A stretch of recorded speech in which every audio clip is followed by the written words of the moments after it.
জানো তো এখন প্রতিদিন সকালেই না এত কুয়াশা পড়ছে, শীতের আমেজ তো এসেই গেছে। ঘুম থেকে ওঠা মাত্রই মাম্মাম বেড কভার চেঞ্জ করে ঘর পরিষ্কার করতে শুরু করে দিয়েছে।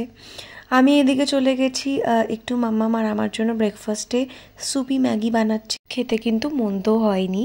তারপর আমি সেকেন্ড ইয়ারের সিলেবাসগুলো লিখতে শুরু করে দিয়েছি। আমার ফার্স্ট ইয়ার কমপ্লিট, আর ইতিমধ্যেই আমার সিলেবাস দেখে মাথায় আকাশ ভেঙে পড়েছে। না, জোকস পার্ট, দেখো জীবন মানেই যুদ্ধ করে পড়াশোনা চালিয়ে যেতে হবে এবং কেরিয়ারে এস্টাবলিশ হতে হবে, এটাই আমার একমাত্র স্বপ্ন।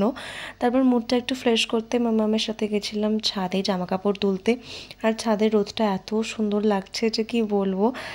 তারপর ছাদে কিছুক্ষণ দাঁড়িয়ে আমি, মা এবং ঠাকুমা সবাই মিলে গল্পগুজব করলাম।